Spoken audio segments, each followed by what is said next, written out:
J'ouvre maintenant cette séance. I call this meeting to order. Welcome to meeting number 63 of the House of Commons Standing Committee on Transport, Infrastructure and Communities. Pursuant to Standing Order 81-4 and the motion adopted by the committee on Thursday, February 16th, 2023, the committee is meeting to discuss the main estimates 2023-24 and the subject matter of Supplementary Estimates C 2022-2023. Today's meeting is taking place in hybrid format pursuant to the House Order of Thursday, June 23rd, 2022. Members can attend in person in the room or remotely over the Zoom application. Colleagues, appearing before us today, we have for the first hour the Honourable Minister of Transport, Omar Al-Gabra, who will also be joined by Mr. Arun Thangaraj, Deputy Minister, and Ryan Pilgrim, Chief Financial Officer and Assistant Deputy Minister. For the second hour, we will have Mr. Thangaraj as well as Mr. Pilgrim, joined by Stephanie Hébert, Assistant Deputy Minister for Programs, Ryan Pilgrim, Vincent Robitaille, Assistant Deputy Minister, High Frequency Rail, Nicholas Robinson, Associate Assistant Deputy Minister, Safety and Security, and Mr. Craig Hutton, Associate ADM for Policy. Minister, on behalf of all members, I would like to welcome you to committee. It is always a pleasure to welcome you here. We will begin with your 5-minute opening remarks. The floor is yours. Thank you very much, Mr. Chair. Good morning. Bonjour à tous. It's a pleasure to be back with you, this committee, and it's a pleasure to speak today to discuss Transport Canada's main estimates and Supplementary Estimates C. Merci pour votre. Thank you for the invitation. I'm joined today by representatives from Transport Canada, for the first time as Deputy Minister, Arun Thangaraj, and Ryan Pilgrim, as Chief Financial Officer and Assistant Deputy Minister, Corporate Services. I'm happy to be here today because it gives me an opportunity to discuss the important work Transport Canada has been undertaking on behalf of Canadians. Je suis heureux. I'm happy to be here today to talk about the important work that we have been doing for Canadians. As much as I would like to never mention the word COVID-19 again, we continue to live through some of its lingering impacts. The extraordinary disruptions to travel and supply chains that we witnessed over the last 2 years are fortunately improving. We remain focused on addressing these challenges, but also determined to learn from many of the lessons learned during that period. Budget 2023 outlines several initiatives that will fundamentally transform and improve our supply chains. While I'm happy to discuss Budget 2023 with you today, you invited me here to talk about main and supplementary estimates. Let me go over some of the ambitious action that the estimates are funding. Introducing Bill C-33, the Strengthening the Port System and Rail Safety in Canada Act, making sure Canada's air transport sector is reliable and safe for travellers, taking strong steps to meet our climate commitments, and continuing to strengthen Canada's rail system. In the Supplementary Estimate C for fiscal year 2022-23, in the main estimates for fiscal year 2023-24, and in Budget 2023, you will find many examples of how committed our government is to ensuring Canadians have a safe, secure, and sustainable transportation system. On s'assure que we are ensuring that Canadians have a safe and reliable transportation system. In my opening remarks, I will highlight a few of those examples. In the main estimates for Transport Canada, you will see grant funding for the very successful incentives for zero-emission vehicles program.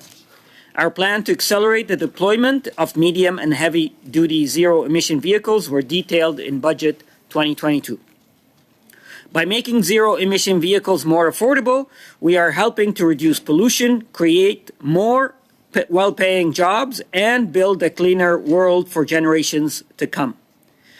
We are reducing pollution for future generations.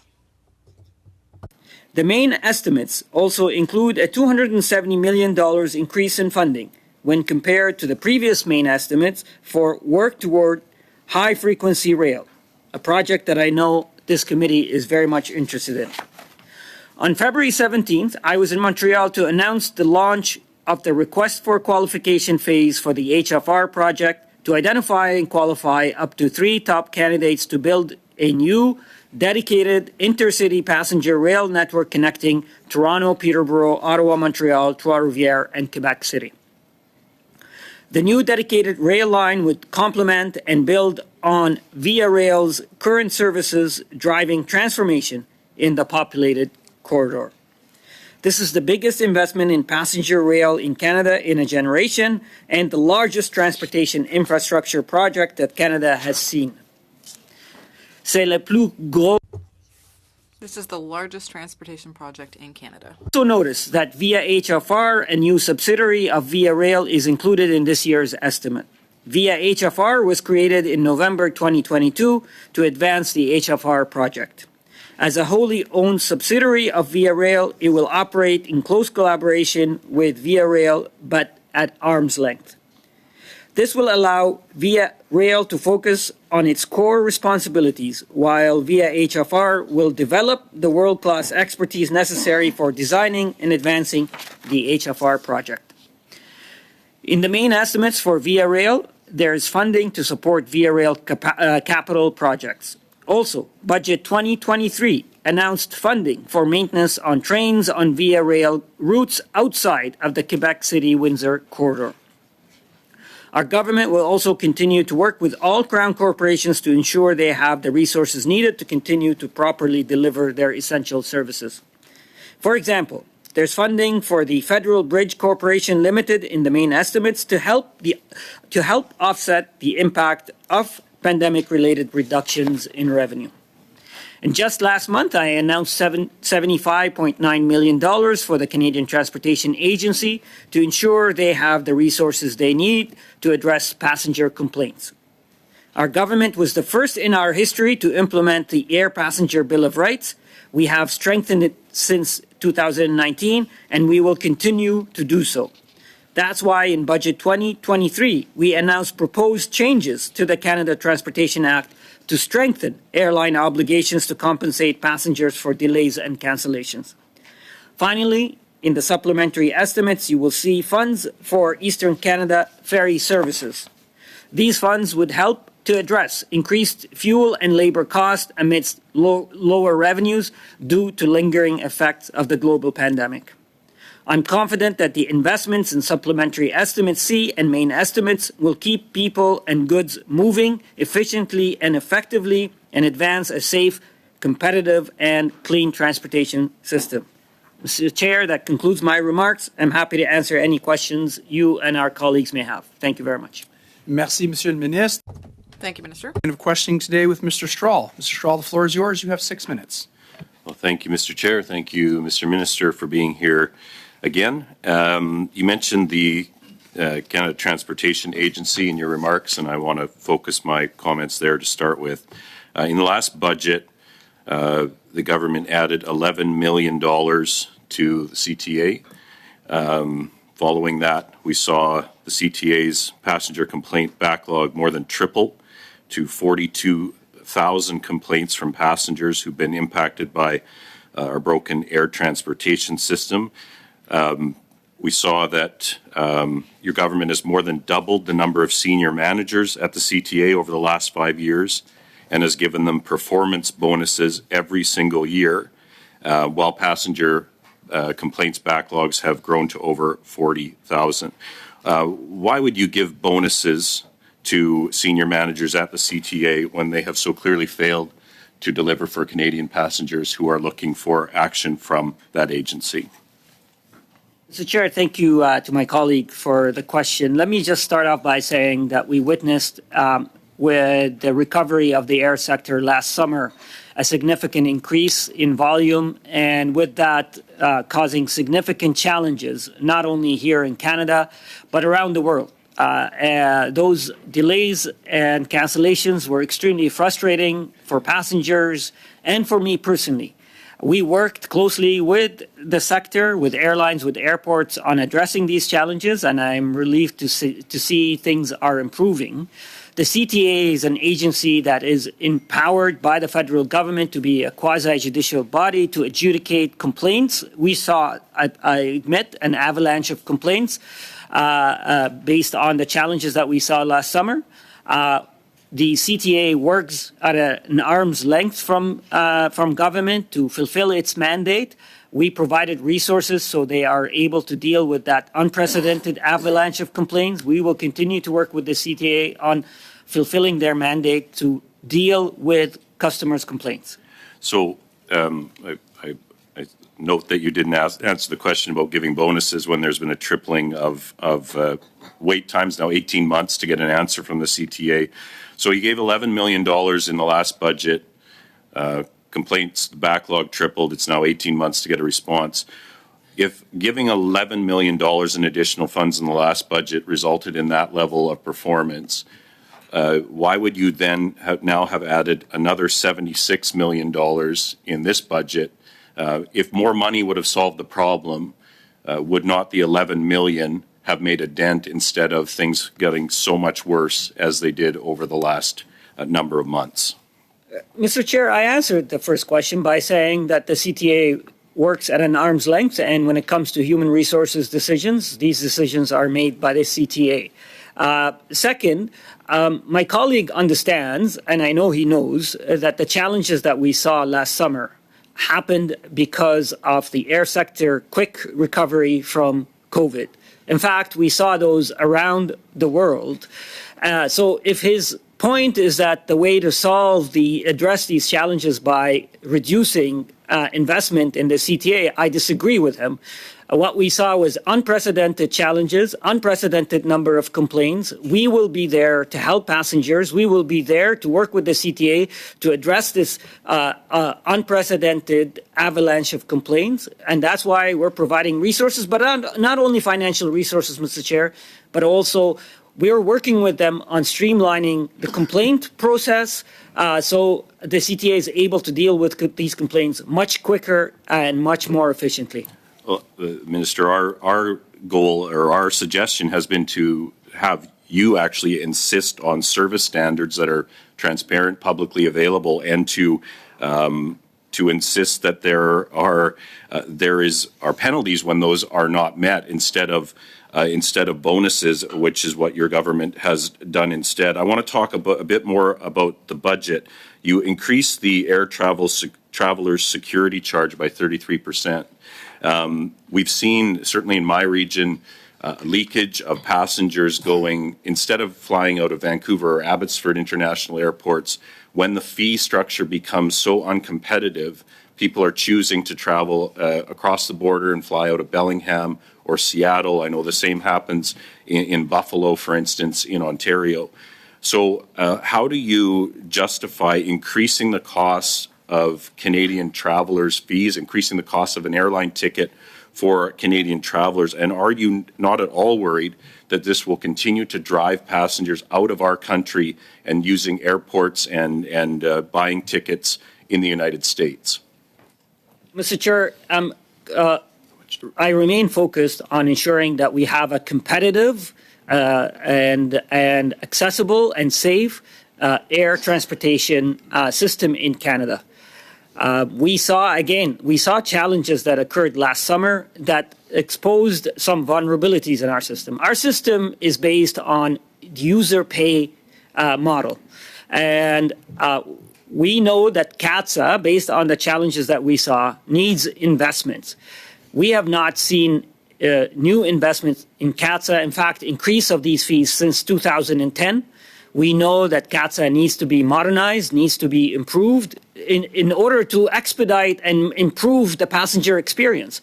So this is a necessary investment to modernize CATSA to ensure that it's more efficient, that it's faster. And we will continue to work with CATSA and the airline sector to have a competitive, safe air transportation sector. Thank you very much, Minister, and thank you, Mr. Strahl. Next, we have Mr. Rogers. Mr. Rogers, the floor is yours. You have 6 minutes. Thank you, Mr. Chair. And Minister, welcome back to the committee again. You've been there a number of times over the years, and it's always a pleasure to get an opportunity to ask you some questions. First of all, I see some dollars assigned, of course, for the East Coast Ferry system. So when we look at the supplementaries, we see the funds there. And the question I have for you is, why is this the case? And is it difficult to predict how much funding will be needed for ferries from year to year? Mr. Chair, thank you to my colleague, Mr. Rogers, for that question and for his advocacy. I know he's been a champion of the services that the ferry services provide to his constituents and the region. Atlantic ferry services are incredibly important, not only for the residents of Newfoundland and Atlantic provinces, but also for our nation-building initiatives to make sure that our communities are connected. While, it was very hard to predict anything during COVID, with the significant disruptions to travel and supply chains, with the significant increase in costs, with labor shortage, we certainly saw unprecedented changes to travel patterns, to costs, but we are committed to working with ferry services to ensure that they maintain these essential services that Canadians expect, and that's why we provided additional support so we are able to maintain those services for Canadians. Mr. Minister, I know I've ridden the ferries many times between Port aux Basques and North Sydney, and I realized the difficulties and the challenges they had during the COVID period and witnessed what was happening, but they continued to operate. And I know we have a new ferry being built for that service for Newfoundland and Labrador and Nova Scotia. So I'm just wondering, is there an update that you can provide about where that ship currently is and when it might be operational on the new service? Mr. Rogers, again, our commitment to that ferry service for the people of Newfoundland, Nova Scotia, PEI, and New Brunswick is deeply rooted because we understand the importance that service is, and we are committed to modernizing and providing the assets necessary for that service. So indeed, we are committed to building these the new ferries that are needed. And I can provide you with an update on where we are right now, but I am optimistic that we will have good news soon for the people of Newfoundland about the status of that ferry. And that's great. I know it's going to be an ultra-modern boat, and it's going to provide some great services for Atlantic Canada and for Newfoundland and Labrador, of course, and for the rest of the provinces, especially Nova Scotia as well.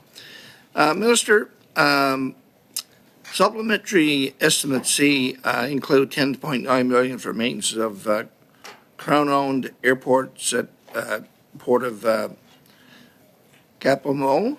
I think I'm pronouncing that right. Why is this funding needed, and how does it fit into the larger plan to improve the transportation infrastructure in all of Madeleine?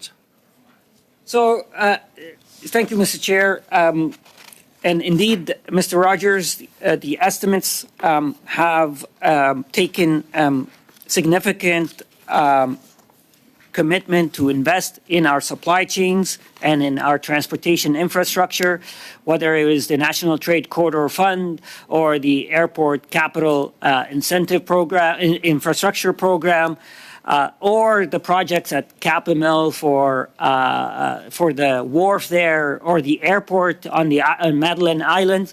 The island depends significantly on the wharf and the airport for tourism, for commercial activities, and our government is committed to investing in these two infrastructure facilities, so to continue to support tourism and economic activities for the region, where the region depends on for significant jobs that are important to our communities there. Okay, thank you very much. Turning to Minister, new funding for ZEV to include medium and heavy-duty vehicles. What is the significance of this policy? How much do medium and heavy-duty vehicles account for overall transportation-related emissions? Thank you, Mr. Chair. I think the debate about having to do something to reduce emissions is over. All Canadians understand that we have to cut down our pollution from transportation. The transportation sector makes up almost 25% of all of our emissions. Half of those emissions come from light and duty vehicles, and about 25% of those emissions, to 30% of those emissions come from medium and heavy duty vehicles. So if we are serious about reducing pollution, we need to tackle emissions that are coming from medium and heavy duty vehicles. This program is meant to provide incentives for businesses so Thank they you. can find alternative technologies so they can cut emissions from their Thank you, operations. Mr. Rogers, and thank you, Minister. Prochainement, nous avons Mr. Garon. Now we have Mr. Garon. You have the floor for 6 minutes. Thank you, Chair. Thank you to the Minister for being with us today. Last week, we met with people from the Mégantic region who had concerns about the new railway. There are farmers, for example, whose lands and fields are being cut in two by the new rail, and they're wondering whether there will be a permanent rite of passage there because it's going to make farming difficult for them. Would the government be open to giving the farmers that rite of passage? Monsieur Garon, pour cette question. Thank you for the question. The Lac-Mégantic bypass project is incredibly important for our government. And I know it is in the public interest. I know the province of Quebec supports it. I know Quebecers overall support it. It was 10 years ago that we lost 47 Quebecers in a tragic accident. And our government made a commitment in 2018 to build that bypass. Now, I understand when you build a bypass, when you build a rail project, there needs to be incredible sensitivities and how... Monsieur le Président, je vais me permettre de... Mr. Chair, if I can just ask the question differently, I just want to use my time efficiently. Is the government open to giving them a perpetual rite of passage on their land? I mean, is it yes, no, or maybe? We're open to discussing with landlords, and we've been engaging with landlords for the last couple of years on finding the best way to address, to deal with this, to build this bypass in a thoughtful way. So we're always willing to have these discussions with landlords. Avez-vous parlé au... Have you spoken to Canadian Pacific specifically on this question? We're in regular contact with CP. Leur avez-vous parlé? Did you speak to them specifically about this? Yeah, we are talking to CP on all of those issues. But again, ultimately, it is the government of Canada that is negotiating land rights with landowners. CP will be responsible for building that project that will be funded by the federal government and the province of Quebec. Thanks. So I understand that we didn't get a real answer there. I want to talk to you about this new high-frequency train in the Quebec-Windsor corridor. I've done that trip by car. It's 2 hours, 30 minutes. Your new train is basically just a turtle that just happens to leave twice as frequently. It's as slow as ever. The advantage of taking the train over the car, isn't really there. So I'm wondering if you've done any actual calculations about the number of people who will actually choose not to take their car and who will opt for the train instead, the slow train. And would you be ready to table those calculations with the committee? I know my colleagues are extremely enthusiastic about the high-frequency rail because it's going to build a project that has never been built in Canada. It will transform the corridor for generations, and it will be fast, Mr. Chair. The current proposal have trains go up as fast as 200 kilometers an hour. And having said that, we're actually inviting other members of the private sector to propose even faster. So I have good news for my colleague. This train will be fast, will be reliable, will be electric. And I know that many Canadians and Quebecers can't wait to ride this new project, which, by the way, has been talked about for generations. And Merci, it's only our Monsieur le government that is Président. Thank you, Mr. Chair. Mr. Chair, I think we've just understood that the minister has not done any calculations and that he's not ready to table any such calculations. I think he just took a long time saying that. Now, railway was created in the 19th century.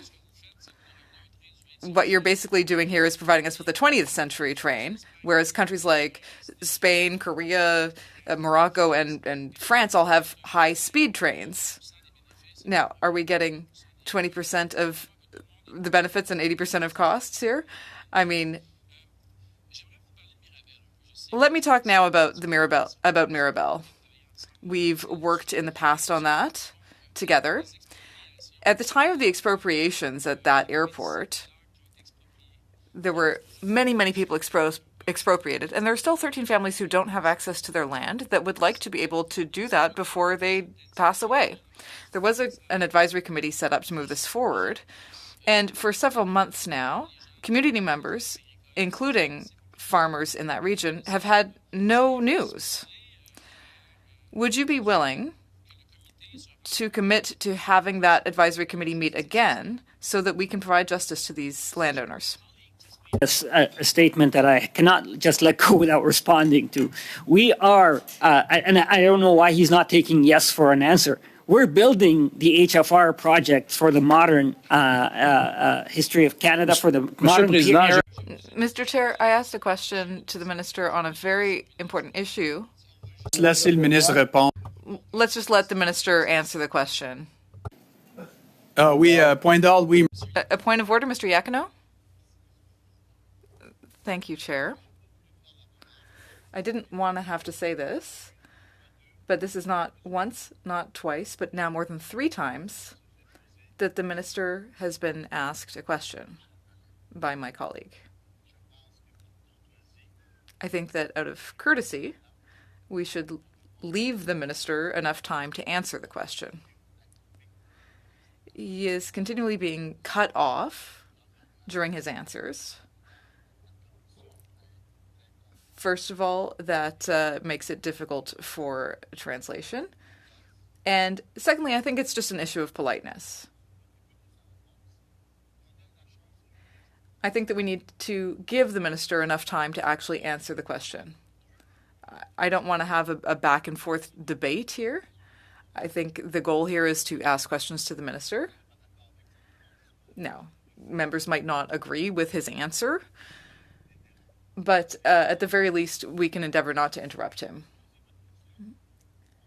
If you can take a minute to ask your question, you should at least leave the minister a full minute to answer. Thank you very much, Mr. Iachino. And I think I'll just say, for the benefit of our interpreters as well, that it can be difficult to interpret when there are 2 people speaking at the same time. So I would ask members to give our witnesses enough time to answer the questions. There are 30 seconds remaining. Mr. Caron, you have the floor. Mr. Chair, it seems to me that if there's a rule in the committee that says that the minister needs as much time to answer a question as I take to ask it, I mean, if Mr. Iachino is offended by my way of asking questions, which respects the rules, well, then he can use his own time to sermonize. I asked a specific question. The minister didn't answer properly, and I'm going to give him one last chance to answer. Thank you, Mr. Garon. Iachino? Mr. Iachino, is this another point of order? Yes, it is. My comments were made in good faith. I just want to ensure that the democratic process can be respected. I didn't intend to insult anyone or to place my colleague in an uncomfortable situation. I'm simply saying that the minister should have the necessary time to respond. As you said, the interpreters also need time to be able to interpret, which is difficult when 2 people speak at once. And we want to make sure that our Anglophone colleagues around the table can understand. Thank you, Mr. Iachino. I think we've all heard that message. On to Mr. Bachrach. You have the floor. You have 6 minutes. Thank you, Mr. Chair, and thank you, Minister, for being back at committee and answering our questions. I would like to pick up on the high-frequency rail conversation. Your government is forging ahead with this project based on a concept that seems to be receiving less and less support from prominent circles in Canada. People want high-speed rail. High-speed rail has a specific definition. Other countries have trains that go over 300 kilometers an hour, and they've had them for decades and decades. We're way behind the rest of the world when it comes to passenger rail, and yet we have a proposal in front of us for Canada's busiest rail corridor that incrementally improves the speed of the service. And, you know, I would note that there was a resolution from the City of Toronto, the City of Montreal. The mayor of Quebec City has come out pleading for high-speed rail, and now I see in Le Devoir there's an article about a dozen prominent members of the Quebec City business community asking for a high-speed train. They want the best in the world service so that the economy and the quality of life for this region of Canada, and you know, granted I come from British Columbia, and rail there is even farther behind what we see in Eastern Canada. But we have an opportunity here for the most densely populated region of Canada to really catch up to the rest of the G7, to deliver the kind of high-speed service that will get people out of their cars, that will stop people from flying these short-haul flights that pollute so much. And so I wonder, in the face of all of these calls from prominent corners of the business community and municipalities, whether high-speed rail, proper high-speed rail, is on the table in these conversations that you're having with proponents. Mr. Chair and Mr. Bacharach, thank you for the question, and gives me the opportunity to say that our government and I personally want the best option, the best project for Canadians. As you said, this is an opportunity for us to build something that will modernize rail service in Canada, and we want to achieve several public policy objectives. One of them is connecting communities. The second objective is to reduce emissions from transportation. The third is offering a convenient, affordable, and fast service for those who want to take this rail service. And I'm glad to see that you're supporting our objective of seeking expertise from the private sector to achieve that, I think you're putting words in my mouth. To achieve that speed that we want to accomplish. So I'm really, that's exactly what we want, Mr. Bacharach. That's exactly what we want, Mr. Right into it. Thank you, Minister. Now, the other challenge with this project is that your government refuses to build it publicly, to expand the mandate of our public passenger rail provider to build and operate a new modern high-speed rail service. And there are a lot of questions. I see a press release here from Unifor. Their members who currently work on the trains are opposed to privatization.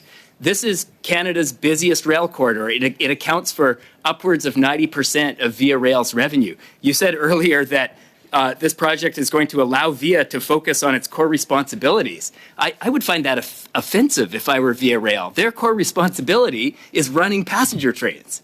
It's like saying to a baker, we don't need you to come into the bakery from Monday to Thursday. We want you to focus on your core responsibilities. The core responsibility is to deliver passenger rail services.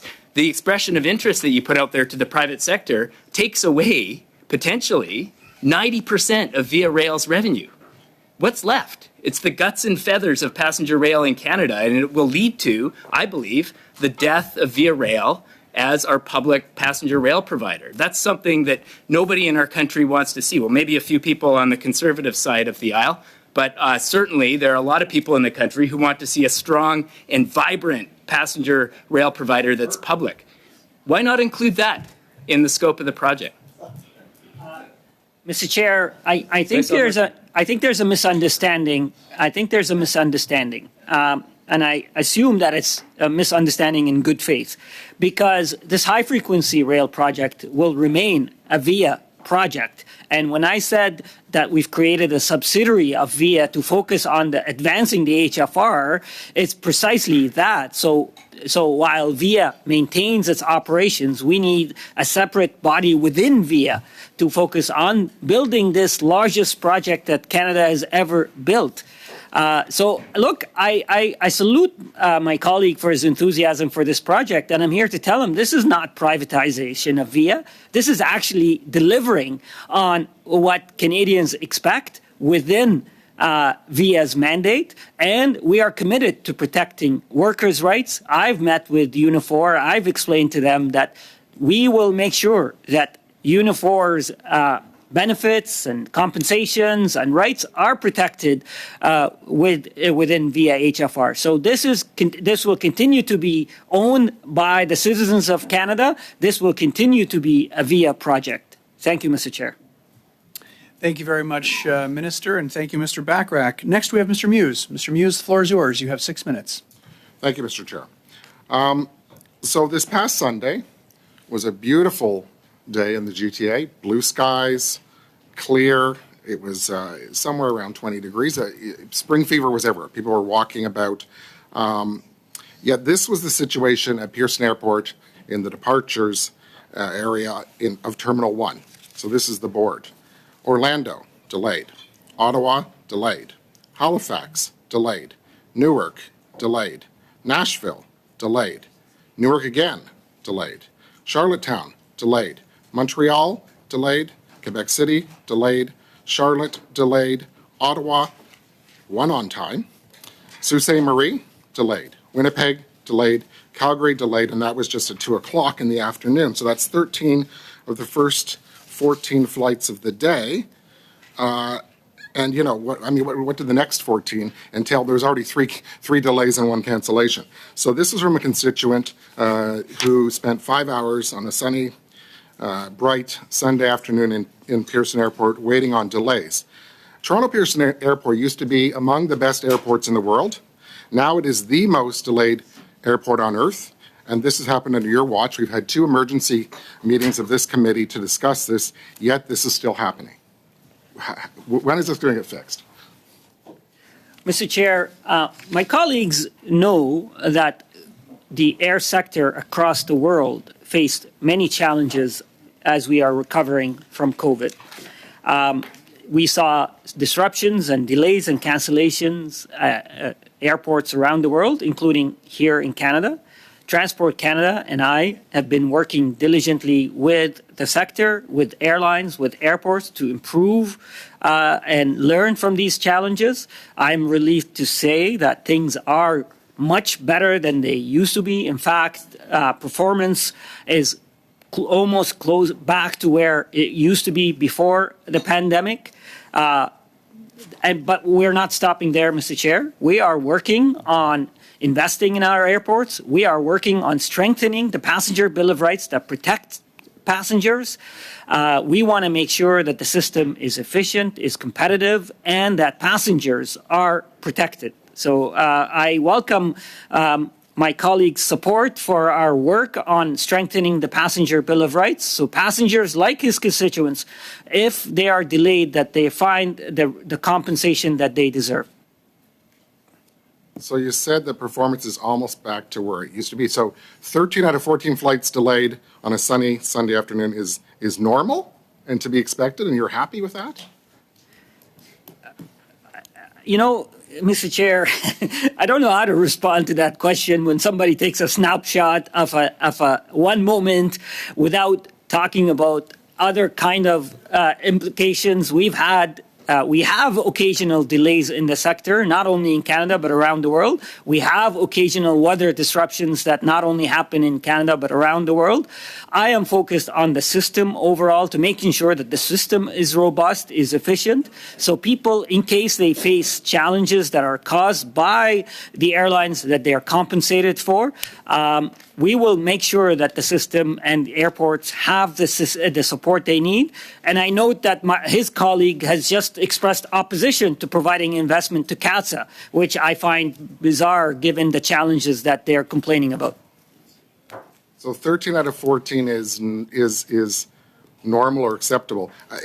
Airports are a federal responsibility. I mean, never mind CATSA. What about NAV Canada? Hold the airports accountable. I mean, where's the accountability here? We've had 2 emergency meetings of this committee to talk about absolute chaos and disaster in our airports, and we haven't moved the dial. I disagree, Mr. Chair. The dial has been moved significantly, and if my colleague needs data that we can provide to him about the performance of the sector, where it was last summer, where it is today, I'm happy to do so. But I'm still not satisfied. And in fact, the budget of 2023, Mr. Chair, talks about the necessity for more tools so we can have a more efficient system. That's why the budget talks about data sharing,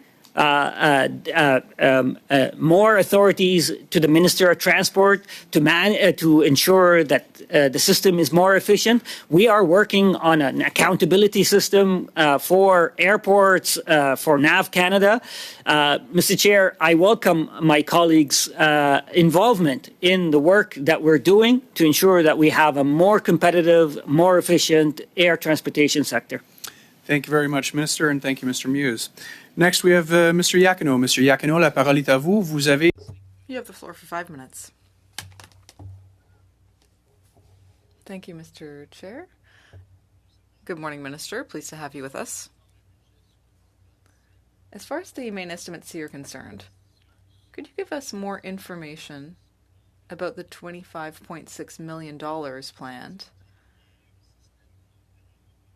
for activities related to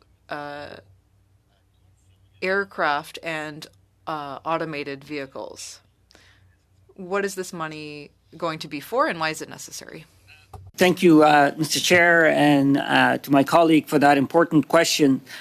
We are in the midst of an industrial transformation, including in the air sector. We are, as a government, supporting new technologies that reduce emissions, that improve performances, that improve safety. And in return, we need to make sure that Transport Canada is modernized and is able to deal with this new technology. So we are able to certify and verify this new technology. So those type of investments are meant to ensure that Transport Canada has the resources and the tools necessary to certify, to verify new technologies that the private sector is producing to make sure that our transportation sector is more efficient and safer. Merci. Thank you. Wouldn't you say that it's impossible to separate the environment and the economy when it comes to like the zero emissions vehicle program, for example, or the Oceans Protections Program? Because those are important both for the economy and the environment. Could you tell us a little bit more about that? Thank you, Mr. Chair. This is an important question. I think it's clear to Canadians that climate change is real and is having a massive impact on our way of life and on our economy. And if we are to, and it is an existential threat to our planet. If we are to continue to have growth, economic activities, we need to tackle climate change. And in fact, this comes with an added bonus that this transformation in how we produce things and how we consume things means new technologies that will create new jobs for Canadians. And the world notices that Canada is a world leader when it comes to these technologies, when it comes to critical minerals. That's why we saw President Biden here a few weeks ago talk about the importance that Canada plays in this new world. We saw the head of the European Commission come here a few weeks ago as well to tell us how important Canada is. The world is noticing that Canada is a global leader in new technologies, in tackling climate change, and our government is committed to playing a role in ensuring that we have a prosperous future for all Canadians.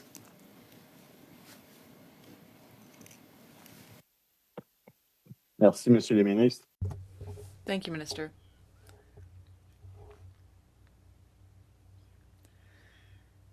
We know that you have spending priorities that demonstrate the important role that transportation plays to the Canadian economy.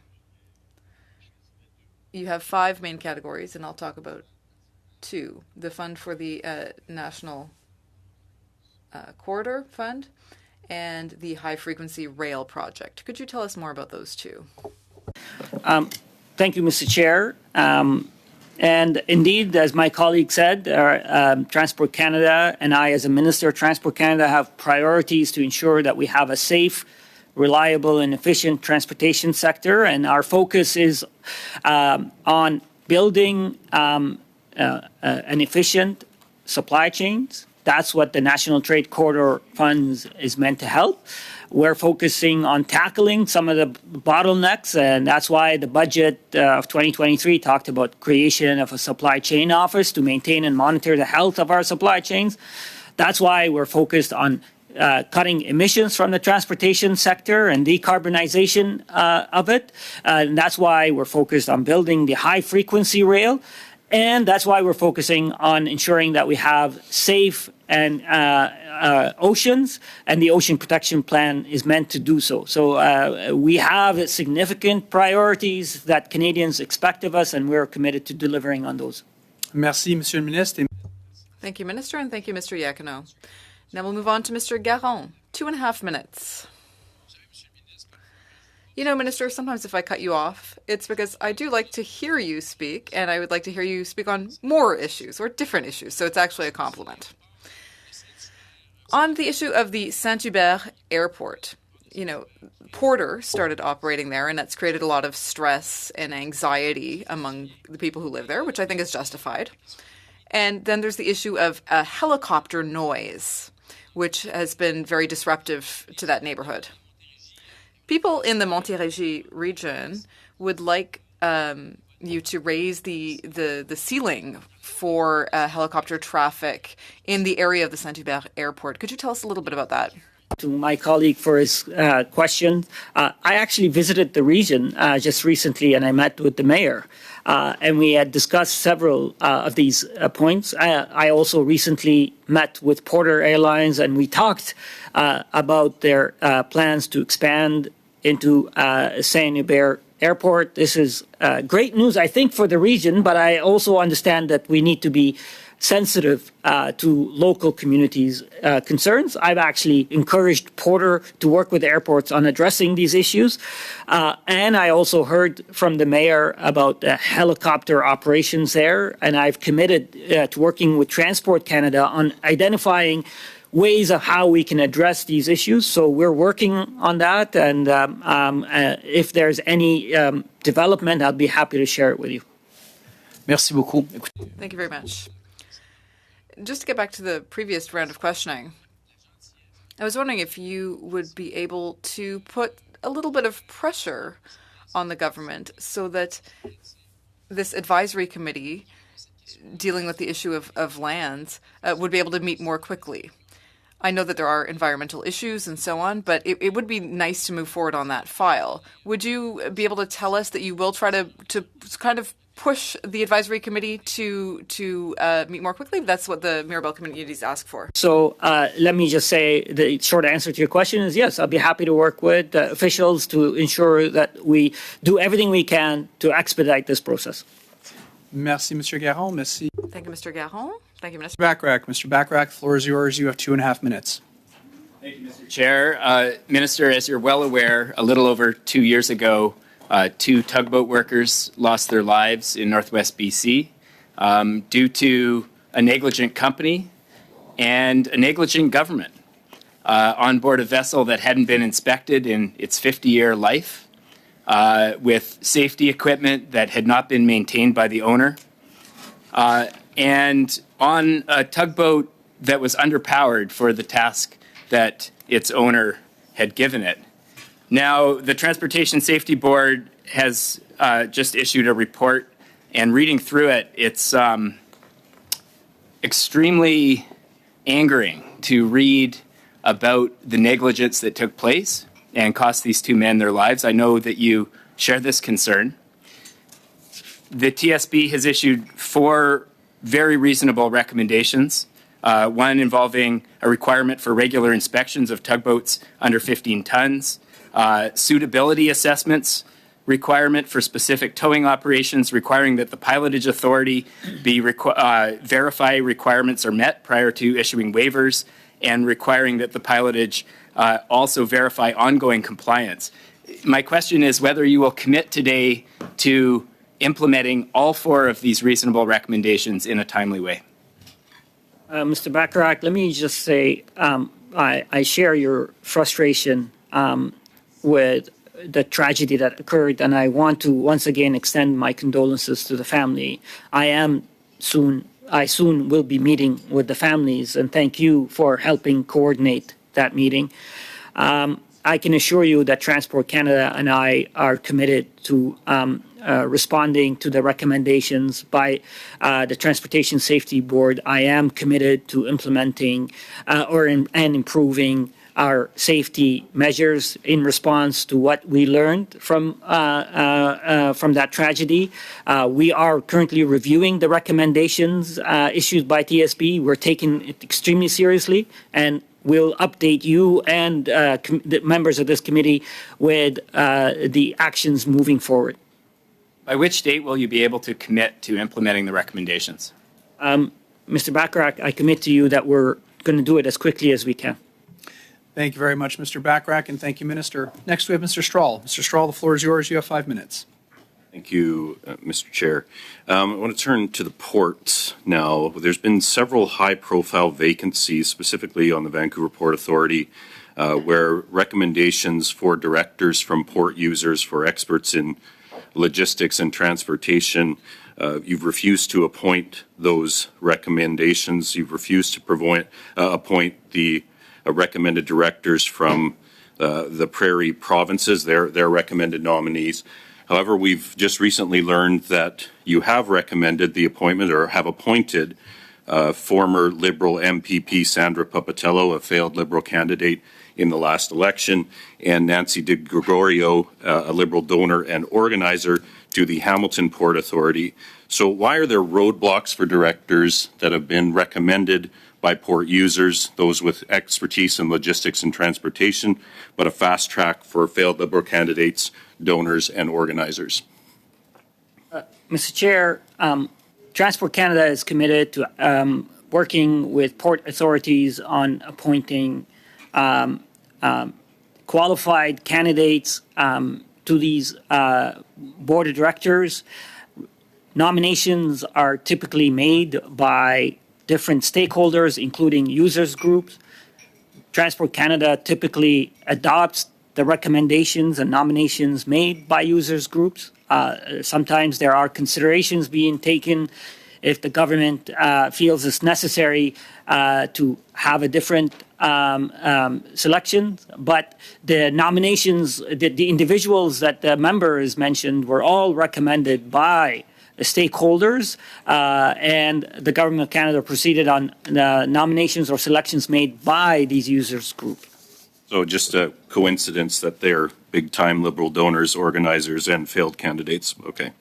The federal government collects about $300 million in lease payments from airport authorities. The airport authorities ask for those monies to be returned to them so that they could make significant infrastructure upgrades to prevent things that impacted passengers. For instance, we had a baggage belt go down in Toronto Pearson that affected thousands of passengers, but you chose to keep that money in Ottawa and not return those payments to the airports, which will result in higher airport improvement fees to make those infrastructure upgrades, which will result, again, as with the surcharge that the budget placed for security, will result in higher fees for Canadian consumers who are trying to book flights.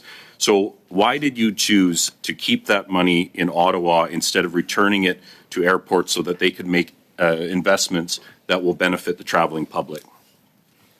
Mr. Chair, first let me disagree with my colleagues. His question is incorrect. The Government of Canada invests in airports significantly. In fact, over the last couple of years, we've made close to $2 billion worth of investments in infrastructure at airports, either through the Airport Critical Infrastructure Program or the Airport Capital Assistance Program, or many other initiatives that the federal government provides support to airports. However, I'll just say that we are committed to identifying additional ways to provide more resources to airports. We recognize the fact that there's still more that needs to be done to improve capacity and efficiency of airports. We will work with airport authorities to identify other ways to help them. But I want to be clear, our government has made significant investments, way larger than just the rent payment that was made by airports. I have one more Mr. question, Mr. Minister. With the increase in the carbon tax, the increase in the surcharge for security, the increase in airport improvement fees, has your government done any analysis on the impact that these increased fees vis-a-vis United States airports, what the impact has been on leakage to the United States, and what impact these increasing fees imposed by your government will have on driving passengers to the United States to take flights because of the cost structure in Canada? Mr. Chair, we're constantly assessing the competitiveness and the health of our aviation sector. It is important to me and to our government and to Transport Canada that we maintain a competitive, healthy, safe transportation, including the aviation sector. And look, my colleague is conflating different things at the same time. He knows that airport authorities have the authority to set their own fees. In fact, I know I can quote former Minister Chuck Strahl as a former Minister of Transport, who has many, many quotes where he talked about the independence of airports and their authority to set fees. So if he needs briefing lessons, any briefings, I'd be happy to either provide him those briefings, or I'm sure I can direct him to someone who he knows very well who can provide him with those briefings. Thank you. Thank you very much, Minister, and thank you, Mr. Strahl. And finally, for the first round today, we have Ms. Katrakis. Ms. Katrakis, the floor is yours. You have 5 minutes. Thank you, Mr. Chair, and thank you, Minister, for appearing before our committee again this year. It's always an honor to have you before us and answer these important questions. I'd like to go back to one of the questions that my colleague, Mr. Strahl, asked earlier, and it's with regards to the large number of complaints at the CTA. During the pandemic, the airlines were predicting it would take 5 years to get back to pre-COVID levels. The traffic volumes bounced back much more quickly. Unsurprising, this produced a lot of problems with air travel systems and generated, as my colleague said, a large number of complaints to the CTA. I would argue that that's actually a sign of successful rebound, and I'm just wondering if you would agree with that statement. Thank you, Ms. Katrakis, for the question and for the work that you do as Parliamentary Secretary to the Minister of Transport and your participation in this committee. Let me just say, indeed, a lot of the briefings that I was given during the pandemic predicted that the air sector would not recover for 5 to 6 years. So the good news, I guess, is that we're seeing recovery happen at a much faster rate. But it is true that this fast recovery has created many, many challenges, combined with labor shortages, combined with the desire for people to travel. We saw, in fact, a 300% increase last year alone. And we are close to, in 2023, we are close to reaching what 2019 levels were. So indeed, that is promising for the sector and for Canadians. Having said that, yes, it's generated many frustrating challenges and many problems, and our government has been working with airlines, with airports, with other stakeholders to address these bottlenecks, including our work on strengthening the passenger Bill of Rights that will ensure that passengers' rights are protected.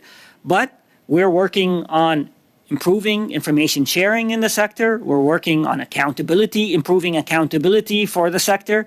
So we are learning from the lessons that we saw, including finding ways to improve resources and efficiency within the Canadian transportation agencies in dealing with complaints. Thank you, Minister. And I also wanted to address some comments and the question from my honorable colleague, Mr. Muse. He was earlier commenting about delays. And delays are more complicated than just looking at local weather in Toronto that day. For instance, there are tornadoes and extreme weather in the U.S. Midwest, and it can and do affect operation schedules in Toronto. And would you agree with that? I mean, we just recently went through an ice storm. I mean, I was affected. I didn't have, electricity for 1 week. I can't imagine that did not affect schedules of flights. Ms. Koutrakis, absolutely. Look, I know sometimes passengers are standing in an airport with what appears to be clear sky, yet so many flights are being delayed, and people are frustrated and wondering why these delays are being caused. Now, I don't want to defend all of these delays. Some of them may be because of labor shortage, but others are caused by bad weather situation in other regions that will have a cascading effect on the airport where they're at. Delays have always been part of the aviation sector because of weather or uncontrolled circumstances. What we at Transport Canada are trying to do is making sure that we reduce the number of or causes of delays that are outside of weather, that are within the control of the sector. And one of the best ways to do this is ensure that airlines are held accountable for delays that they are responsible for, and that we protect passengers' rights. And actually, that's a great segue into my next question, because I was wondering if you're in a position, I know that you've spoken about this at committee and also, during media scrums. Are you able to provide us with an update where those considerations are and how we're going to be amending the passenger rights?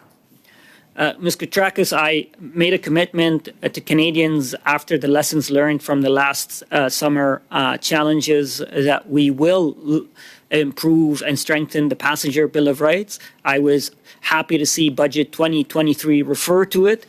Stay tuned. Soon we will be announcing what these measures will look like, but I am committed, as I said, to this committee and to Canadians that before the end of this session, we will see the Passenger Bill of Rights strengthened before we rise for the summer. Thank you. Merci, Madame Koutrakis.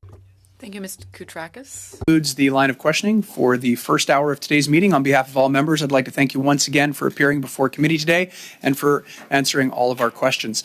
I will suspend for 2 minutes as we invite department officials to join us, and we'll see you back here in 2 minutes. Merci tout le monde.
I'll call this meeting back to order. We will resume with our witness testimony with department officials. I'd like to welcome you here once again. We'll begin our line of questioning today for the second round with Mr. Muse. Mr. Muse, the floor is yours. You have 6 minutes. Great, thank you very much. Just want to raise an issue that I've heard from people in cottage country in Ontario, which is a few hours from my constituency, maybe a few hours southwest of here. And there's been a Transport Canada regulatory change that is causing some significant concern. And this is the issue as I understand it. And there are floating cottages which are concerned to municipalities and residents in this part of central Ontario, as well as other parts of Canada. And there are companies now popping up to build these things. Previously, Transport Canada had regulations and standards for float homes. But now something has changed, and Transport Canada is determining that these are small vessels, which means they do not have to comply with local bylaws or houseboat regulations. There's obviously environmental concerns with grey water and maybe even potentially black water that's being deposited into the lakes without the appropriate care. And in fact, they don't even float. They're jacked up on poles from the lake bed, so they certainly don't fit what I would determine to be the definition of a vessel that can actually move. So, I'm not sure if you're aware of this issue, if you've actually seen these structures at all in person. I have a photo that someone has sent me, and doesn't look a lot like a vessel. Certainly not about to move anywhere. And so, again, are you aware of this, and what can be done to change this? Because it seems to me they've been misclassified, and this is causing quite concern. Of the issue, and we are working with municipalities. I'll turn to my colleague, Nick Robinson, to provide some details. Thank you, Deputy. As the Deputy mentioned, this has been brought to our attention not only in the municipalities of Ontario, but in other regions across the country. With regards to rules and regulations on specific lakes or waterways within provinces or territories, we're working with those municipalities to determine the extent of the problem and finding ways and solutions to actually prevent any sort of untowards or unknown discharge to affect the waterways, or interruptions in the way those waterways can be navigated. So we are continuing to work with those municipalities to address that issue. Okay, but this is an issue of misclassification. They're not small vessels. Would you be willing to review that decision and maybe hold a briefing for MPs in areas that are affected by this, because I know one of my colleagues sent a letter to the minister and has had no response, and that was 5 months ago. So the specific action that we would take as part of our working with municipalities and other governments on this issue, we are looking at the classification of vessels, but I can't say that we would change course on the classification of vessels at this time while we look to find the actual specific solution for the issue. Okay, so no action. Okay, moving on. We had Via Rail here at this committee back in January when we had emergency meetings with regard to the chaos that we saw in travel in Canada at the Christmas time. And in particular, we had questions around the unfortunate incident where there was a train stuck between Toronto and Ottawa for 18 hours, and that was quite problematic. And look, I like taking the train. I like taking that route, and I'm skeptical about the notion of high frequency rail, because I've taken high speed in other countries, and it's a much better option. But that aside, even in this same corridor, recently we've had a number of incidents again. Last weekend, I think there were a couple incidences, and one was, unfortunately, I think a situation of trespasser fatality. Mechanical issues. So again, a lot of delays with Via Rail in this Toronto to Ottawa corridor. Have you had any discussions with Via about these situation, and what can, it seems to be an ongoing problem. What's being done to actually improve it? So thank you for the question. So we have after the incidents that occurred over last Christmas, we spent a lot of time working with Via Rail and their officials on a number of things. One is the response that's required, and that includes informing us, working with the host railway company, informing passengers, as well as ensuring that, for example, there's adequate food and water on board. And as you noted, I think it was last week or early in April with the ice storm, we did see a train that was impacted by a fallen branch. What we noted there is that that a lot of those measures that were identified, including communication with us, communication with the passengers and CN, were put into place and worked effectively. I think what we're doing, after that, we're doing an after-action review with Via Rail to say, okay, well, what worked well and what didn't. But what I can tell you is that what we've seen is that they are communicating better, they're monitoring social media better, and providing timely information. In the few seconds I have left, the article in the Toronto Star last weekend said, the headline was this: hundreds of so-called trespassers have been run over on Canada's railways, and the Transportation Safety Board is only investigated too. And that I think was the cause of the delay this past weekend. So any comment on that? So unfortunately, we're at the 6-minute mark. Time for a response. Unfortunately, Mr. Muse, we'll go on to Ms. Katrakis. Ms. Katrakis, the floor is yours. You have 6 minutes. Thank you, Mr. Chair, and welcome to all our colleagues and experts from Transport Canada being here this afternoon. Transport Canada launched a call for proposals to support greater Indigenous participation in the Oceans Protection Plan. Can you elaborate on this initiative, and how will the Indigenous participation help protect our oceans and coastlines? Thank you for the question. And so the work that we do with Indigenous peoples and that local community engagement is critical to a number of our programs, but most notably on the Oceans Protection Program.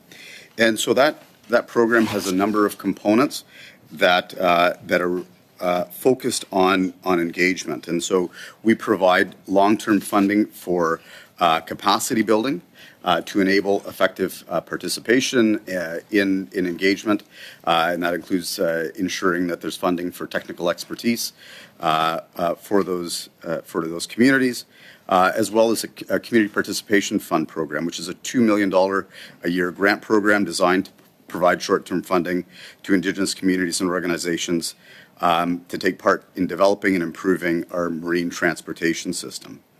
The minister late last month invited organizations to apply for funding for Indigenous marine coordinator positions, which increase our partners' capacity to participate in the development and implementation of that plan.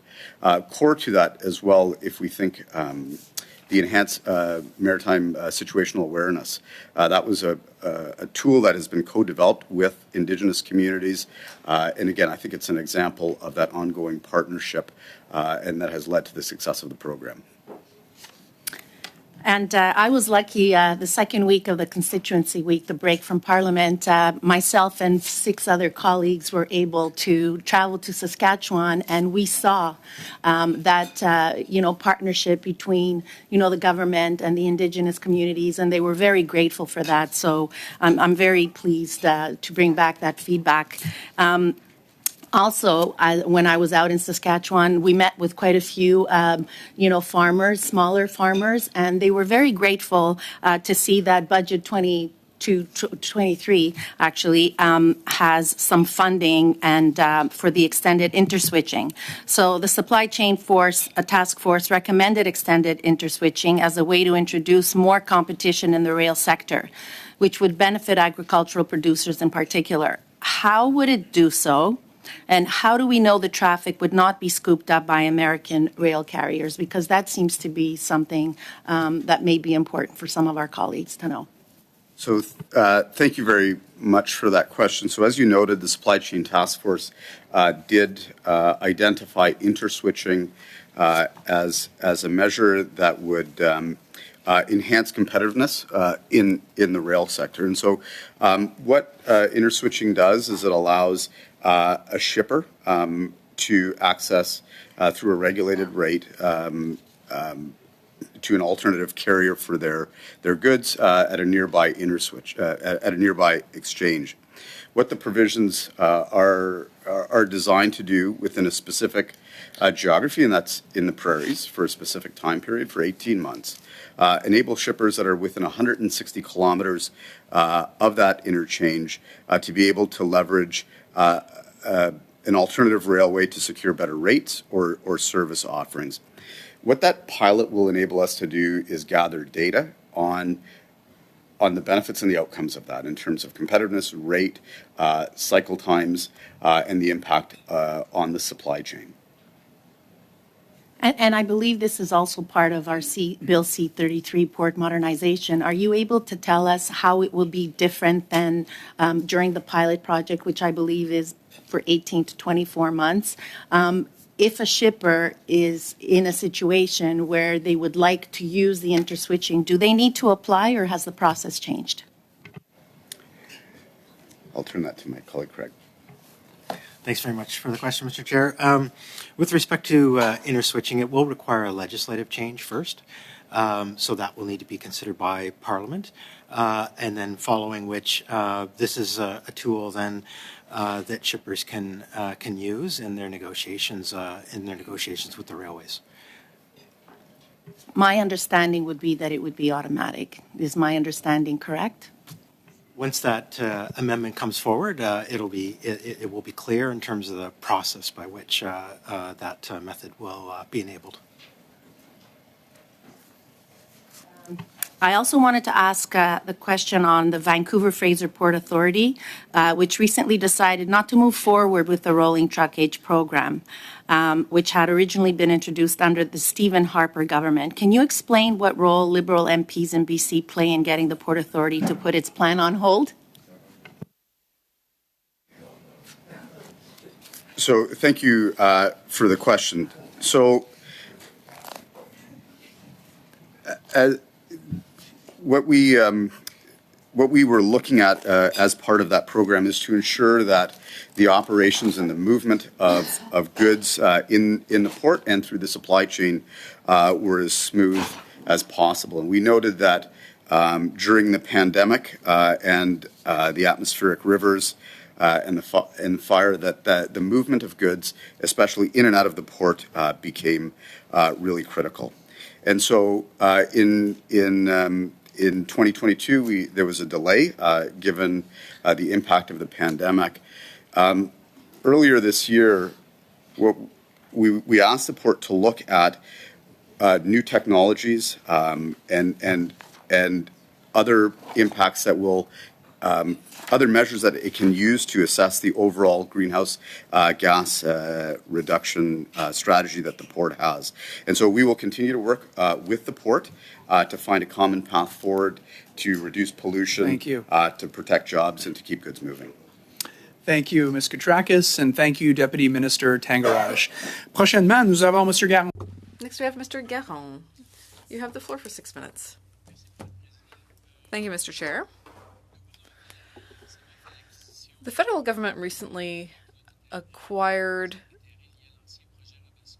lands associated with the Old Rabaska project, and I wanted to know what the role of Transport Canada was in the acquisition of those lands, and whether there's any particular project that's linked to them.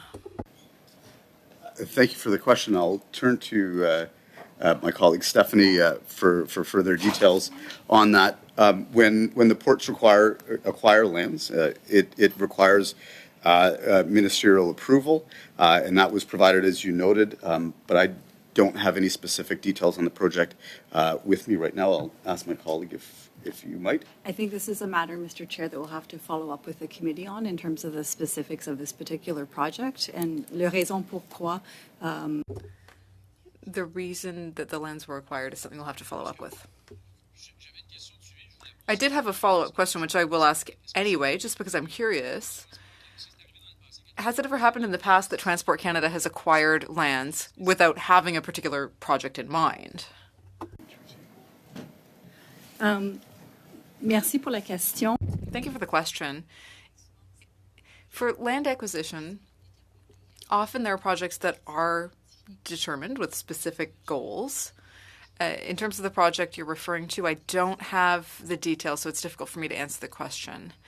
But, of course, we always do need to have some sort of a goal. So it's quite rare that Transport Canada would acquire the lands. Normally it would be the ports who are responsible for doing that. So we will follow up. Thank you. And if it is possible to provide a written response, that would be appreciated. A question regarding airport infrastructure in my riding. There was recently a fire on the grounds of the Mirabel Airport. The airport authority decided not to send the airport firefighters. That led to delays, and an individual actually died during the fire. And there was subsequently a suspension. I know that the airport does report to the Montreal Airport Authority. So this is a safety issue, and a lot of people in the sector have said that there is potential danger to the public if you look at the number of firefighters who are available for fires at Mirabel or Montreal. The number of them available is much lower than the standard in the US, for example. And recently there was a report by a health and safety expert called Daniel Dufresne. And when the Montreal airport received his report and read it, they decided not to forward it to the union or the employees. So I'm wondering if Transport Canada would have any measures that it could take to obtain that report from 2019 from Mr. Dufresne. Thank you for the question, Mr. Chair. I'm not specifically aware of the report you mentioned, but I will speak specifically to firefighting regulations within airports. We do have firefighting regulations and rules within airports. They're based on the number of passengers an airport may receive over a certain period of time, and subsequently they need the certain amount of firefighting service to provide in the case of an emergency with aircraft. If there are reports that suggest that an airport is, whether it be by an operator or another individual, that would suggest that the airport is outside of those regulations, we would investigate it like any other security or safety risk. But we do inspect airports based on the firefighting regulations we have. Merci, parce qu'on m'indique que... Thank you, because I was told that for an American airport of a similar category, there probably would be twice as many firefighters on site. So it's interesting to compare that. I'm not surprised that you're not aware of this. I know that there is a real lack of transparency from the Montreal airport, so I think a lot of people are not aware of this. But if it is possible to get back to the committee with that information, that would be really, really appreciated. Now, I have a technical question. I asked it to the minister earlier concerning high-frequency rail. The question is, how many people do you anticipate, once the project is complete, how many people will actually choose to leave their car and opt to take the train instead? I'm wondering if there's any sort of comparative calculation that's been done by Transport Canada, and then sort of comparing that to an actual high-speed train. We know that high-speed train really has strong incentives. So has there been any comparison of like how many people will choose to ditch the car in favor of the train for both types of rail system? And if it would be possible to even get those written calculations, that would be great. Thank you for the question. So if you just look at a high level at the high-frequency train project, which is on the table, you can look at what's in the bidding process. It would have to at least increase the number of trips from 5 million in 2019 to 16 million by 2050. So the goal is to triple the number of train passengers. And that growth will include people who will be taking the train more often. You know, some people take the train already, but they just don't take it as often as they might, because the schedules might not be as good as they want. And then also if you have greater reliability, more frequency, better schedules, etc., that will help. And then that would also include new passengers who might choose not to take the car or the plane. Thank you very much. And next we have Mr. Bachrach. Mr. Bachrach, the floor is yours. You have 6 minutes. Thank you, Mr. Chair. I'm going to pick up where my colleague left off, talking a little bit more about high-frequency rail. And it seems like there are two key fundamental questions at play here. One is the decision between high-frequency rail and high-speed rail, and the other one is the difference between public procurement and the P3 model that the Liberal government seems fixated on pursuing. And my question to the department is whether these questions have been explored with formal assessments prior to the issuing of the request for an expression of interest for the HFR project. So maybe I'll answer in part, and I think Vincent will jump in. So with respect to high frequency and high speed, part of the design of the process is to allow the market to determine whether which one would work better. I think we've set out objectives in terms of shortening journey times, achieving higher speeds in the corridor. And what the respondents will come back with is a solution that may integrate high speed or rest solely with high frequency. I think at the end of the day, the resulting project will improve rail service, will have faster journey times, will serve more communities than currently. But as Vincent said, that there will be a marked increase in terms of passengers using rail. But Transport Canada and the government have already prescribed the sandbox in which they want these private sector companies to put forward proposals. They've described a high-frequency rail project. This is my understanding. When I met with Via Rail, they talked about the design of the project in quite a bit of detail. There's been a lot of thinking that's been put into it.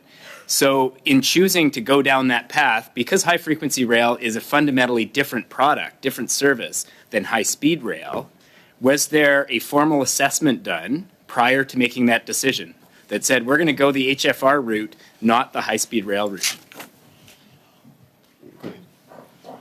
So, just to build on the response of the Deputy Minister, the process includes both, the procurement selection of the private partner and a co-development, a period of 4 years working with them. It's specifically designed to encourage them to investigate whether and where high-speed segments could make sense to provide the best service possible.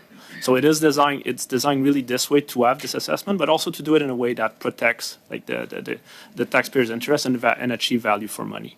And there are many services around the world. There was some mention, I think, in your previous question around if we look at Germany, Morocco, those are mixed service. So you have an high-speed train that can run at 250 kilometers per hour. And then at some point it gets to the city, and then it slows down for a period of time. And it's done in that way to again look at the significant infrastructure costs that are necessary for high speed, and to deploy it at the best place possible.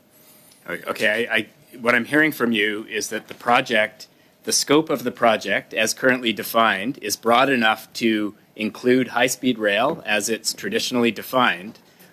It's just curious that the government promotes it as a high-frequency rail project, speeds of 200 kilometers an hour, not high speed. They talk about it in a fair amount of detail, which seems to be putting their thumb on the scale of what they're expecting from these private sector proponents. So I'll just leave that there.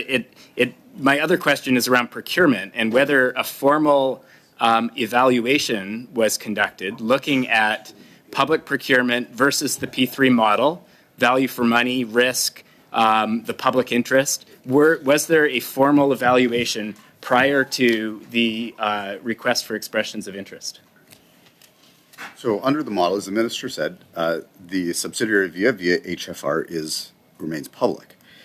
The choice of the procurement process and using a private sector partner is precisely was chosen to allow for the greatest amount of innovation, looking at how we can, again, in terms of service, but how do we transfer revenue risk and benefit taxpayers, encourage increased ridership. I understand the rationale that the government uses for choosing that path. My question was a very specific one. Was there a formal evaluation of procurement models prior to the request for expression of interest? Prior to the expression of, yes, the government analyzed a number of procurement models. Would Transport Canada be willing to table that evaluation with the committee? Any request, we can table that. Okay. I would like to make that request, Mr. Chair. I don't know if we need a vote on it, but yeah, I think that would be very interesting information because obviously there's a vigorous debate out there about the risks of the P3 model. We see projects like the LRT in Ottawa, which has been an abject failure.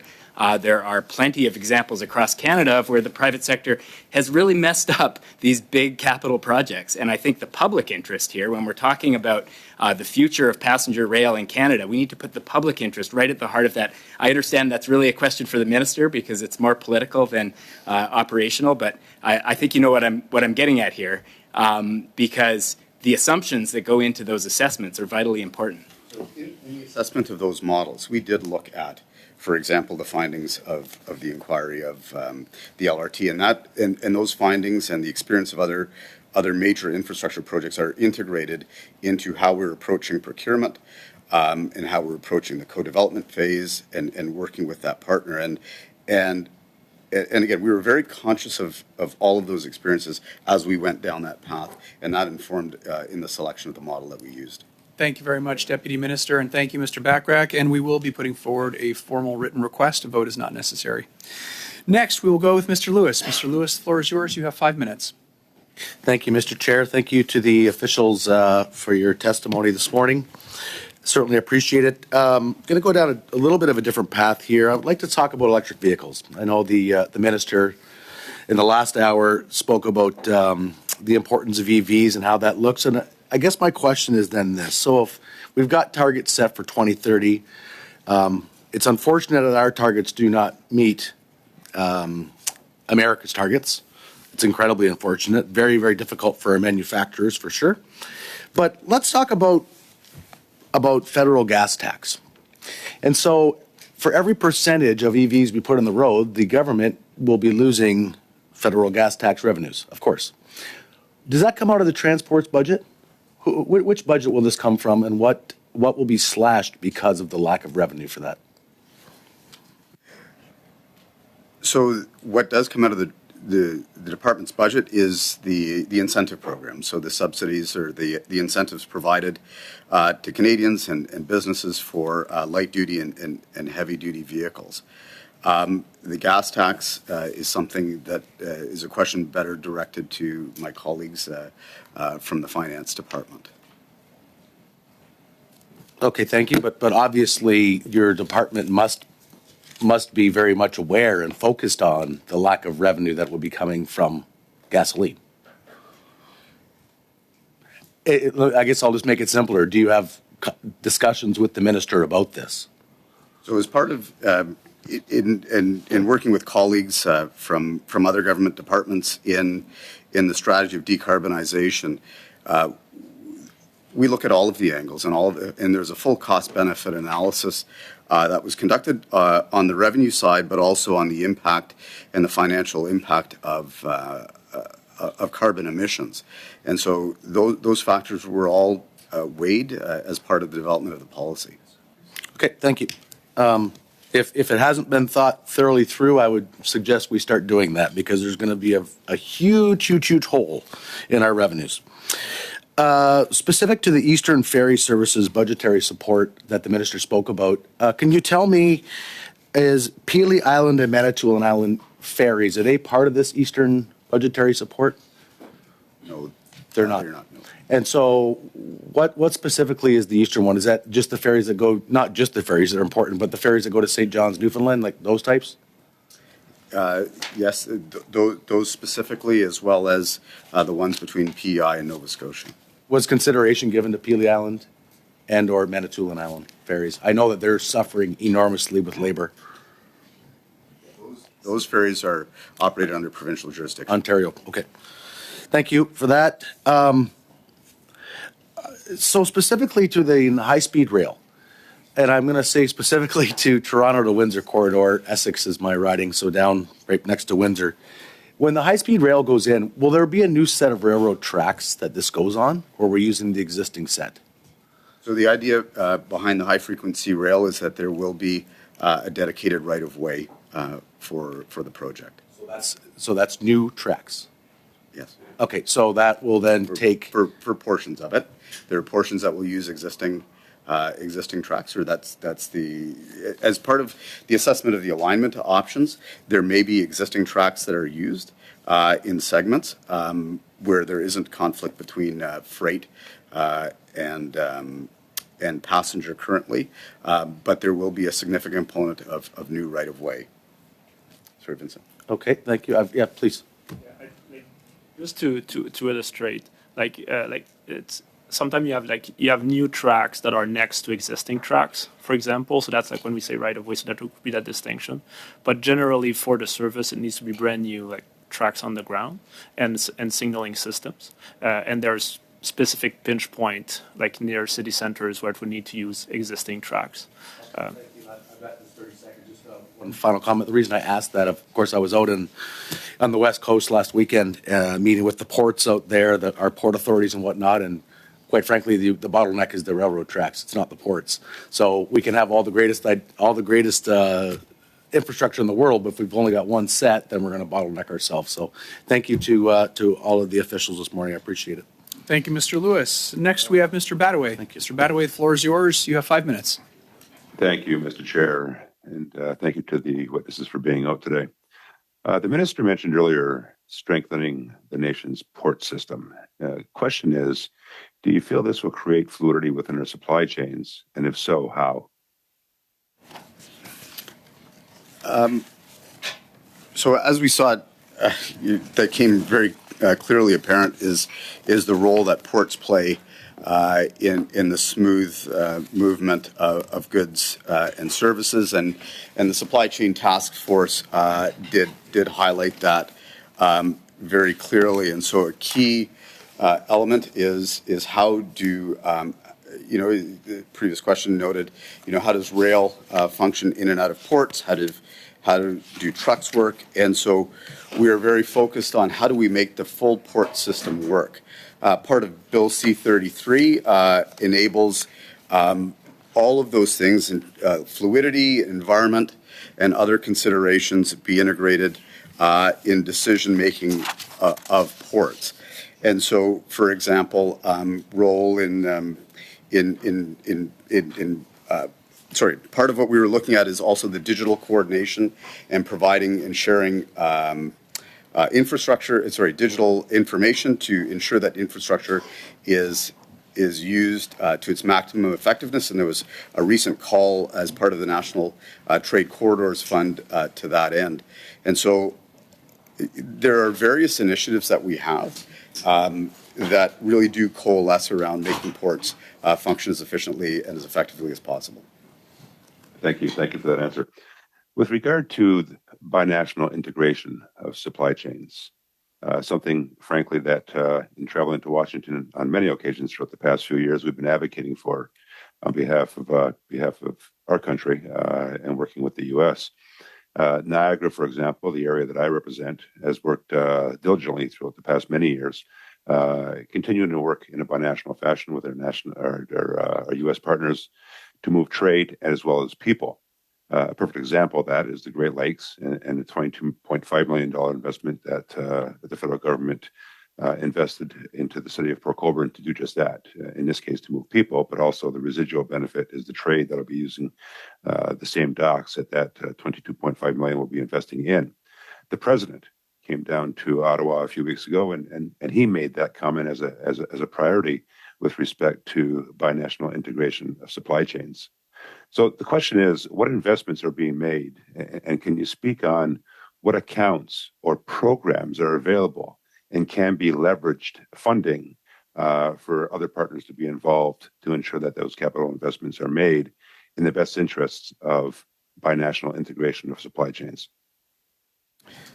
So thank you for the question. And so the National Trade Corridors Fund is the vehicle that we've used to leverage investments that facilitate and also expand our trade opportunities. And to date, I believe we've invested about $3.7 billion. That's leveraged an additional $4.7 billion in investments in ports and rail facilities and cargo facilities that strengthen those bilateral trade the bilateral trade relationship that we have with the United States.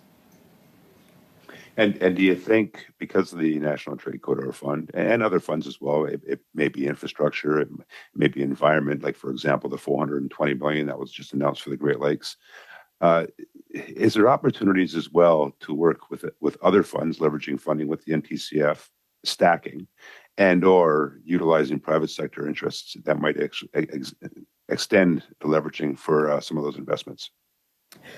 So thank you for that question, and there has been announcements on green shipping corridors, on greening port infrastructure as well.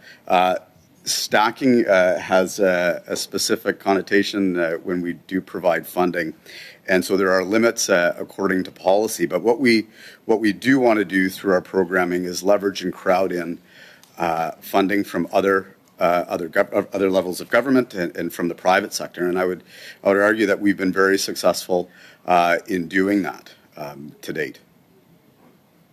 And I guess my last question, you mentioned digital and data earlier. Do you find there's opportunities as well as part of that leveraging to utilize our binational or U.S. partners, so that therefore, again, going back to my first question, it creates more fluidity within the system? Very much. And we know that data is an asset that's tremendously underutilized. And when we look to port community systems, for example, in Europe or places like Singapore, where data flows and information is exchanged, they can really maximize supply chains, but how throughput in ports. And so I had a conversation last week with my counterpart at the Department of Transport, and we committed to sharing data. Our statistical agencies work very closely together to share data, and they have an initiative that's ongoing and that uses Canadian data currently to smooth the flow and make things move more efficiently. And we agreed that we would continue to do that and keep each other aware of the initiatives that we have around data. Thank you very much. Thank you, Mr. Chairman. Thank you, Mr. Badaway, and thank you, Deputy Minister. Prochainement, nous avons Mr. Garon. Next we have Mr. Garon. You have the floor for 2.5 minutes. Thank you, Mr. Chair. I'd like to take you to Trois-Rivières. Not physically, of course. But the Port of Trois-Rivières is generally known as being a good corporate citizen, well established in the community. And there's a recreational and natural project planned there. But it seems that the port is not authorized to move forward with projects of that type. I'm wondering if you've had any conversations with the Port of Trois-Rivières to be able to remove those obstacles, because as far as I understand, the land there is land that is supposed to be used by the port. So maybe I'll provide a little bit of general, and then we'll have to come back to you with further information if required. But anytime that there's a number of regulations that do apply when projects are there. For example, the Canadian Navigable Waters Act, in terms of things that may impact navigation on waterways. And so when things, whether they be recreational or commercial, are proposed, there is a regulatory process that the department is implicated in. I don't have the details specifically on Trois-Rivières, but we'd be more than happy to provide that to you, an update to you in writing. Parfait. Donc, merci de nous. Perfect. Thank you for that. We appreciate it. Just a last thing. Coming back to this issue of the calculations about the number of people who will choose to take the train instead of the car, whether it's high frequency or high speed rail. I think what you're saying is that there was a call for proposals, and we said we need this type of train, and for this type of train, we need to see X number of increase in the number of passengers.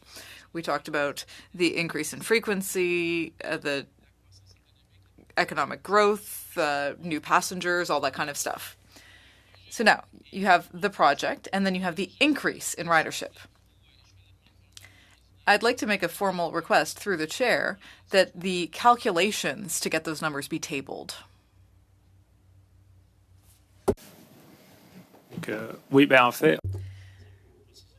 So we are currently in an ongoing procurement process. So some things can be provided publicly and others can't. But the goal is to encourage competition. And of course, we will respond to your request. I think it's just important to note one little correction. The call for proposals that is done is to identify minimum ridership. So we're not saying, you know, you need X type of train, you need this type of power. We're just saying there are criteria. So, for example, you need to see a certain increase in ridership. You need to reduce the time that it takes to go from point A to point B by a certain amount. So it's really a call for proposals that's asking the private sector to do better than the minimum standards that we have laid out, without prescribing exactly how that should be done. Thank you both. Next and finally, we have Mr. Bachrach. Mr. Bachrach, floor is yours. You have 2.5 minutes. Thank you, Mr. Chair. On March 21st, a rail car full of pet coke caught on fire in the rail yard in Smithers, BC, my home community. The volunteer fire department in Smithers responded with 17 firefighters. The neighboring Telkwa volunteer fire department responded with a number of units and personnel. This was a single car filled with a relatively inert substance. And I see comments in the newspaper from the deputy fire chief saying, with the types of hazardous materials moving through Smithers, a large-scale rail event would quickly go beyond our firefighting capacity. Now, I think this speaks to the emergency response assistance plans that the railways are required to have. Those plans are approved by Transport Canada. And my question is, because the real concern here is the transport of more volatile, dangerous goods like liquefied propane. And my question is, because we've seen such a dramatic increase in the transport of propane through our rail corridor, hundreds and hundreds of cars per week, is there a point when hazardous goods increase in volume at which Transport Canada requires the railroads to reassess their ERAPs, their emergency response assistance plans, and have them reapproved by Transport Canada? And at what time was the current ERAP that is in place, at what time was it last assessed and approved by your department? Specific to when the last time the ERAP in and around for Smithers, BC, I'd have to get back to you. The ERAP is one pillar of a multi-pillar approach around the transportation of dangerous goods. It is assessed against risk, and when you add on additional risk, you start to transport things that might have elevated risk. We do have to reevaluate the ERAP. But the other piece around the transportation of dangerous goods that we need to focus on that might be different than other instances we've seen over the number of weeks and months is Canada has very clear safety standards when we come to the transportation of dangerous goods around speed and around inspection as these dangerous goods go through the country. I appreciate that. I think the key concern here is that when things go very wrong, as we've seen that happen in Canada several times, what is the response capacity to keep the community safe? And there's a real concern among these smaller communities that have volunteer fire departments that their capacity is simply insufficient to deal with a major disaster. The implications of having multiple cars full of liquid propane on fire in the heart of a community is absolutely unthinkable. And I'm very concerned that our current plans are not up to the standard they need to be to protect human life and to avoid something like what happened in Lac-Mégantic from happening in a community in northern British Columbia. And I believe I'm out of time, so we'll leave it there, and I look forward to following up with the department on this topic. Thank you very much, Thank you, Mr. Chair. Bachrach. And on behalf of all members, I'd like to thank the witnesses, department officials for appearing before committee today and answering our questions. Before we adjourn, colleagues, I believe we have unanimous consent to move the following motion on the main estimates.